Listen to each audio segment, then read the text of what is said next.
Mandeha ny resaka fanaratsiana ny filohampanjakana Colonel Mikael Randrianirina amin'izao fotoana izao manoloana ny fidinana ifotony izay nataony tao amin'ny faritra Boeny nandritry ny fandalovana ny rivotoza vity ny farany herinandro lasa teo. Misy ireo milaza fa manao fampielezan-kevitra mialoha ny fotoana ny filohan'ny Fanavoazana. Midika ho fanaovana tsinontsinona ny vahoaka amin'ny faritra Boeny izany ho ny faneho-kevitra nentin'ny Solombavambahoaka ny distrika ny Mahajanga faharoa Orlando Ramananarivo.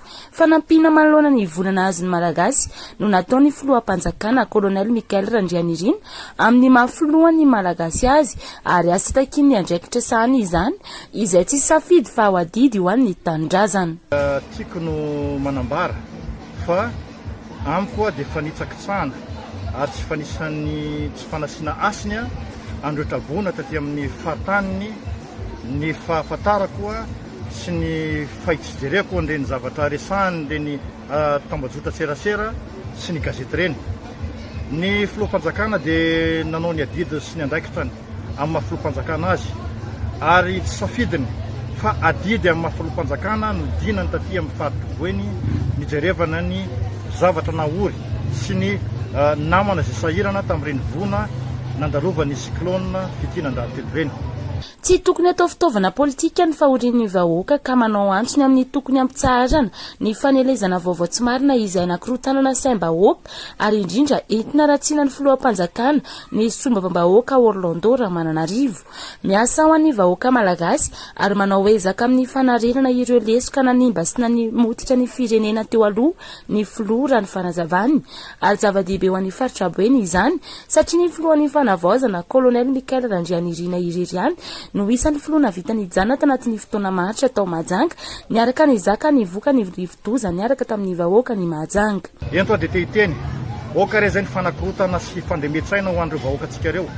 Fandaotsika iroso amin'izany fampandrosoana tena izy sy fanovana eritreretintsika tao zany fa aza alemaina saina ny olona efa sahirana ary ny vona mahazo anay aty amin'ny faritra Mahajamba ny faritra Boeny ray manontolo dia aza ataonareo afangaronareo amin'ny resaka politika fa sarotiny zay amin'izany fiarovana ny filoha zany satria tsy raha ny aty amin'ny fahatan'ny Mahajanga ray manontolo tiany fotoana ela indrindra nipetrahan'izany filoham-pirenena zany nijerevana ny tena olona tabona nandalovany tanatin'ireo komunina maro nandalovany tanatin'ireo distrika maro ary ny tetezany na amin'ny andro ratsy ary tanatin'ny helikoptera iny ka niarahanay zay zavatra zay niarahana nahita zany zavatra zany fa nasa reo ary ny andro ratsy dia tsy mitsahatra zany filohan'ny Fanavoazana zany niteten'ireo komunina sarodalana zay tabona ary anisan'ny sitraka an'izany ny distrika nandraiketako. Raha ho an'ny vahoaka ny faritra Boeny manokana dia hita fa tsy nahatsiaro tena ho irery izy ireo nandritry ny vona vokatry ny rivotoza izay namely ny faritra. Mipetraka ho zava-dehibe ny tolo-tanana sy ny fandraisana andraikitra nataony filohampanjakana tamin'izy ireo tamin'ny alalan'ireo fanampiana samihafa sy izay mbola ho tanterana anatin'ny faritra. Miara-miasa ary manohana ny filohan'ny Fanavoazana Colonel Mikael Randrianirina araka izany ny vahoaka ny Mahajanga faharoa miaraka amin'ny Solombavambahoaka Orlando Ramananarivo raha ny fanazavany. Zany dia tena akahiranao andreo ato filoha betsaka ny mpanaratsy ary betsaka ny mandeha saim-bahoaka amintsika amin'ny teny zao fa eto zay Solombavambahoaka zay mahita fa ianao dia tena olona hitondra an'izany fanovana zany satria raha ny zavatra hitanay taty sy zavatra tsapanay taty dia tsy niandrela ianao tamin'ny fanampiana natao anay amiko aminay indrindra fa ny vahoaka etiko anatin'ny distrika Mahajanga dia manohana ary makasitraka anareo mivady tamin'ny fietsika Mateo dera tamin'ny zavatra nataonareo taty amin'ny faritra misy anay. Nanatanteraka fambolekazo niarana tamin'ny vahoaka moa androany Solombavambahoaka ny Mahajanga faharoa Orlando Ramananarivo tao amin'ny distrika ny Mahajanga faharoa izay natao nitondran'izy ireo ny anjara-pidiriko amin'ny fandrakofana ala indray ny Malagasy ary indrindra ho fanamafisana ny firaisan-kina sy ny firalahiana eo amin'ireo mponina sy ny tompon'andraikitra rehetra ao anatin'ny distrika ny Mahajanga faharoa.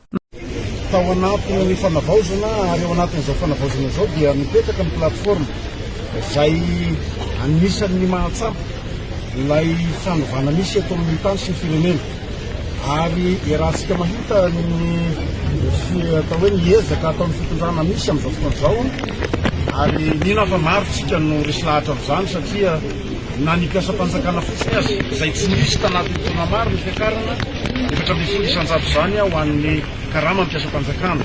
Eo ihany koa ny prime izay mena ny mpiasam-panjakana, eo ihany koa ny fijerevana manokana ny fiainan'ny université, ary indrindra fa ny namahana ny olana goavana teto amin'ny firenena dia ny olan'ny rano sy ny jiro izany. Efa hitantsika fa misy vokatra azo sapaitanana sady tao anatin'izay fotoana fohy misy ny fanavaozana taritina andriamatoa filoha Mikael Randrinirina sy ireo mpanolo-tsaina avo miaraka aminy.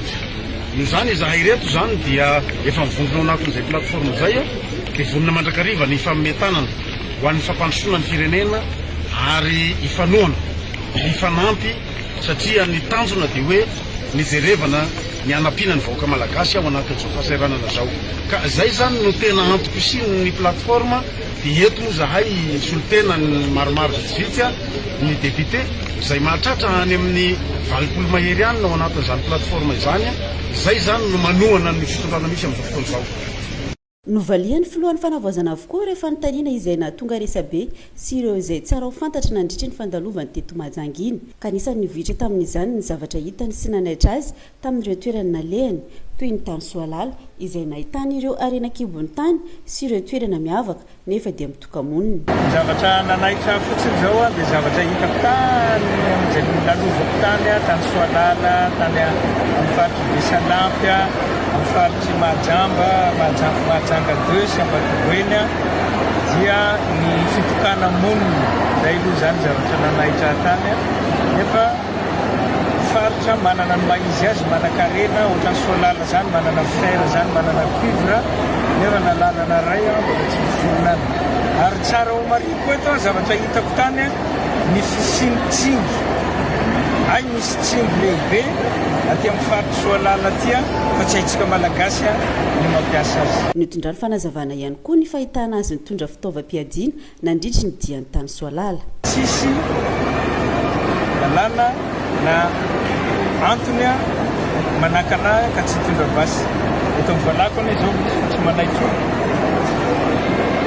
Zaho miara-mila. Zay ny antony voalohany. Ny antony faharoa nakany amin'ny toerana zone rouge zahay tamin'ireny fotoana reny tamin'ny Mady, tany Soalala, tany Besalampy, zone rouge ny garde du corps ny miaramila izay miaro ahy tsy tafaly eto satria helikoptera ray ihany tsy maintsy noentina satria tsika anatin'ny fitsitsiana tsy afaka hitondra helikoptera telo na efatra makany noho izay fitsitsiana zay dia helikoptera ray noentiko dia tsy maintsy nitondra député, nitondra olona maro hiaraka makany amiko any garde du corps ray no afaka nanaraka tany dia za miaramila za afaka mitambasy mitondra basy. Mahakasika ny olona fananantany eto Mahajanga kosa dia isin'ny komisiona natsangana isaky ny faritra na distrika hamahana io olona fananantany io izay hita manerana ny nosy rehetra ho iatrany ny Filoha. Fepetraka fanteneny fotoana fepetraka ankapobeny satria tsy eto rery manana ny olana io fa izay nilalaovanay dia misy daholo dia goto masina eto antina manana ny olana io daholo. Ny antony moa tsy vanaparako eto fa ny solution tadiavina dia mba tsy hanaovanay fanapahan-kevitra mikoropaka sy tsy haneritreritra dia ampitsangana commission isaky ny faritra na isaky ny district kory ary mbola hitanay ny anaovana azy mbola avoakanay conseil de ministre zany hoe iza daholo no mameno ny commission io mba ahafahantsika mamatsy kelikely ny olana tany rehetra. Maro araka izany ireo olana novahana sy ho atao lahara-pahamehana ary ireo fepetra ho raisina manoloana ireo zavanisy taty Mahajanga nandritra ny fandalovan'ny filohan'ny Fanavoazana mivady ny fiandohany volana febroary teo iny.